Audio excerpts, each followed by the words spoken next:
يا خرابي، الحقوني الحقوني، شوفوا المصيبة والكارثة والعار اللي جه على راسنا. حماتي نزلوها من شقة في عمارة ومعاها شاب. اتفضحنا، واللي جرى يعني ما ينشاف ولا ينقرى. وجوزي عمل. طب ما تيجوا بينا نسمع القصة عشان احكي لكم بالظبط الحما دي او الام دي عملت ايه. صلوا على النبي كلنا في الكومنتات عليه افضل الصلاة والسلام. صاحبة مشكلتنا بتقول انا حطيت صوابع العشرة في الشق من حماتي. ليه يا اختي؟ حماتك عملت ايه؟ هقول لكم عملت ايه. الاول هحكي لكم. اول ما اتجوزت كنت بحب جوزي جدا جدا جدا، واحنا طلبة في كلية من كليات القمة. كان بيقعد يحكي لي عن حياته، وان والده طيب جدا، وان والدته ست شديدة شوية. ما كنتش حاطة في دماغي ان شديدة قوي قوي قوي. المهم، هم عيلة اغنية جدا، واحنا كمان مبسوطين، بس هم اعلى مننا. المهم، طبعا جم اتقدموا لي. انا كنت متخيلة ان هشوف حماتي دي واحدة بطرحة، لابسة لبس محترم، يعني حما يعني عارفين يعني ايه حما. اولا انا متجوزه جوزي ده بقالي 5 سنين. يعني حماتي لما جت علشان تطلبني لابنها تقريبا كان عندها 57 58 سنه. تخيلوا بقى انا المفروض اتخيلها ازاي. انا تخيلتها لابسه لبس محترم، جيبه طويله، ده كده الطرحه، التقوى، الايمان، يعني حاجه كبيره. لكن اللي شفته اول ما جت تتقدم لي صعقني. قلت له دي مامتك؟ قال لي ايوه. لقيت ست شعرها طويل جدا، وشعرها على فكره وعامله الوان في شعرها، يعني صبغه شعرها لون تحفه عليها، والمكياج بقى والحاجه صارخه، والبنطلون البرمودا، ولابسه الخلاخيل في الرجل، وعايشه حياتها. عملت له كده: انت متاكد ان دي مامتك مش اختك مش خالتك مش؟ قال لي ايوه امي. ولقيت حماية عكس كده خالص. راجل ماسك سبحته وقاعد عمال وهو معانا بيسبح بيها والدنيا، يعني راجل محترم جدا. طب ايه اللي لم الشامي على المغربي؟ طب ايه اللي جنب مش عارفة مين اللي ايه؟ مش عارفة. هل يختلط الزيت بالماء؟ اختلط الزيت بالماء. المهم، طبعا كتير علق على حماتي وانها ست مودرن وانها وحماية الراجل الطيب صاحب الشركات بقى ومبسوط. المهم الجوازة اتعملت واتجوزت معاهم في نفس الفيلا اللي هم فيها، واخدت دور في الفيلا وكنا عايشين حلو جدا. حماية قبل ما يموت كتب كل حاجة لولاده، بس حماتي طلبت توكيلات من ولاده التلاتة، هي معاها 3 صبيان.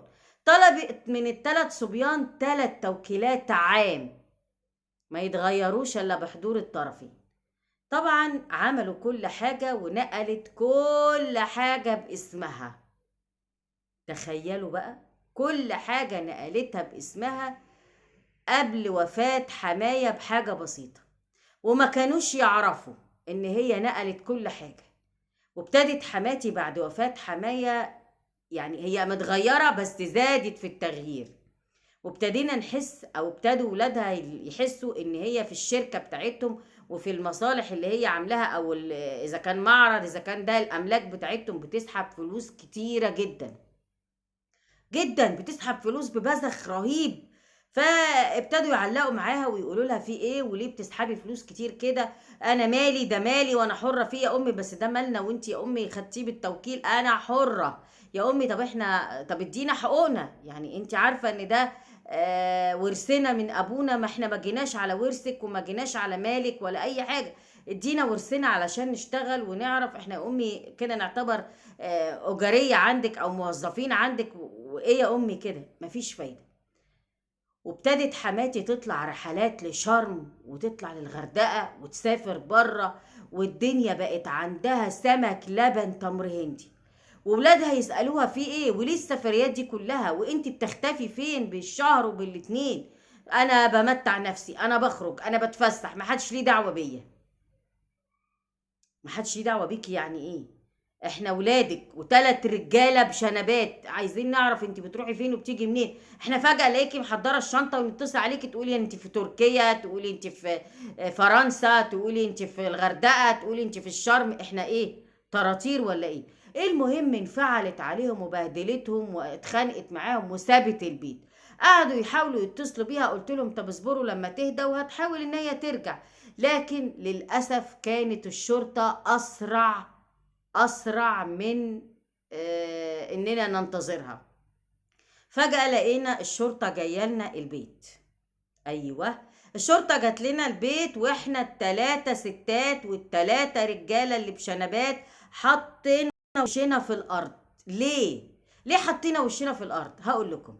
حماتي ظبطوها وهي مع شاب في عمارة في برج، هي مأجراها لملذتها. حماتي مشيها وحش، حماتي عاشقة للرجال، وتم القبض عليها لما لقوا رجالة طالعة نازلة الشقة دي. بلغوا صحاب او اللي موجودين في البيت وعملوا عليها كمين وهجموا عليها، لقوها في وضع مش محترم. يعني موضوع كبير جدا لما يبقى عندها 3 رجالة وهي لازالت ترغب الحياة الجنسية تاني وعايزة تعيشها تاني. ويا ريتها عاشتها بالحلال، دي عايشاها هنا وهنا. انا مستغربة. صحيح هي شايفة نفسها شوية، واللي يشوفها يديني انا سن اكبر منها. هي طبعا اللي بتقول مش انا، سن اكبر مني، او انا اكبر منها. لكن هي شايفة نفسها فعلا، بس مش لدرجة ان هي تعيش الوساخة دي او القذارة دي. المهم ولادها راحوا القسم، وهناك عرفوا ان امهم شبه فتحاها لنفسها دعارة، رايح راجل داخل راجل خارج، وكل الفلوس اللي كانت بتسحبها منهم كانت بتشتري بيها الشباب دول او العيال اللي كانت بتجيلها.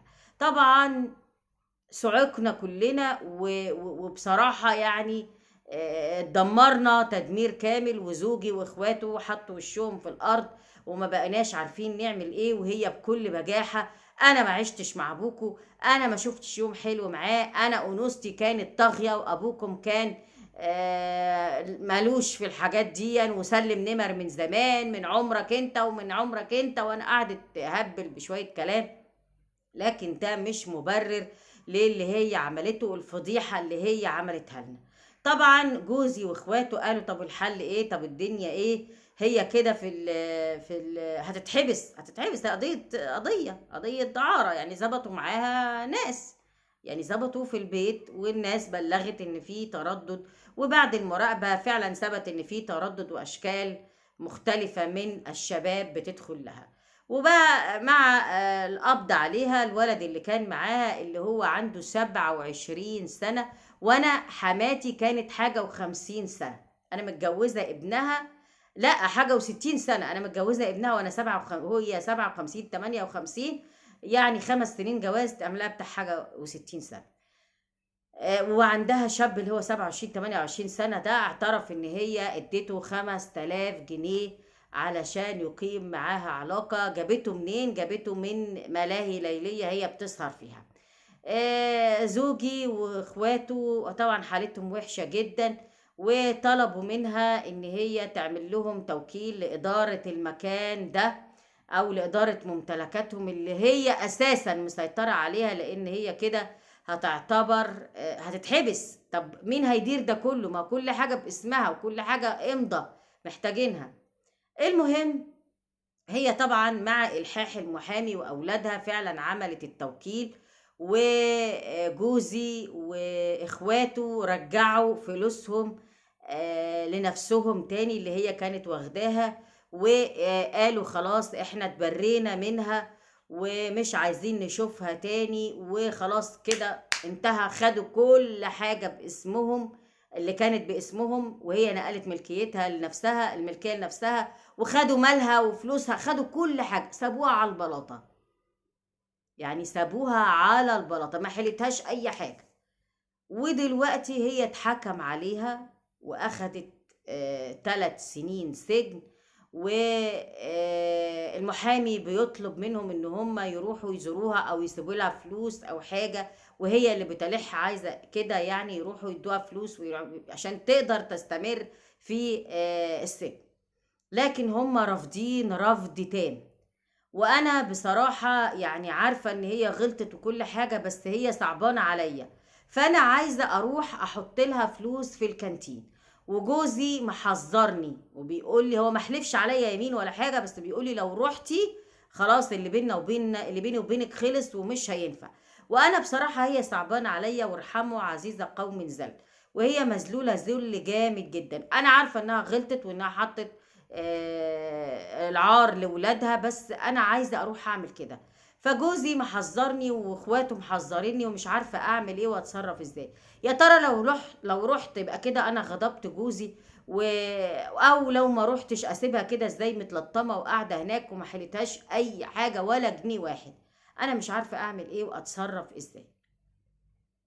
هي دي كانت قصة النهاردة لصاحبة مشكلتنا بتسأل تروح السجن لحماتها تحط لها فلوس في الكانتين بتاع السجن، او تديها فلوس او تعمل لها زيارة ولا لا. وجوزها رافض ده تماما، وما حلفش عليها يمينات طلاق ولا حاجة، بس هو قال لها انه لو عرف ان هي راحت هيطلقها وما تلزموش تاني. بص يا بنت الحلال، انا مع جوزك، مفيش داعي تخربي على نفسك. ربما جوزك محلفش عليك يمين عشان حاطط حد يراقبك، ولو رحتي وعرف ان انت رحتي واللي بيراقبك ده وصله، هتخسري بيتك وحياتك وجوزك وكل حاجة عشان امه اللي هي في الاساس باعت نفسها وباعت عيالها. فانت اشتري بيتك وحياتك وربنا يتولاها وقت ما تطلع بقى، ولادها يسامحوها، ولادها يدوها فلوسها، اي حاجة اي شيء إن كان يعملوه معاها براحتهم. لكن انتي ما ينفعش تهدمي بيتك وحياتك. هي نسيت ربنا ومشيت في الغلط وصرفت فلوسهم وقبلت على نفسها انها تعمل كده، تتحمل ذنب نفسها. هي دي مشكلة النهاردة، وهو ده الحل اللي عندي. لكن معانا فنز جميل يقدر يقترح عليكي تعملي ايه وتتصرفي ازاي، وارجوكوا افيدوها وقولوا لها تعمل ايه وتتصرف ازاي. شكرا ليكم وشكرا لحبايبي متابعين قصص وحكايات هدى، وانتظروني تاني في قصة جديدة في قصص وحكايات هدى.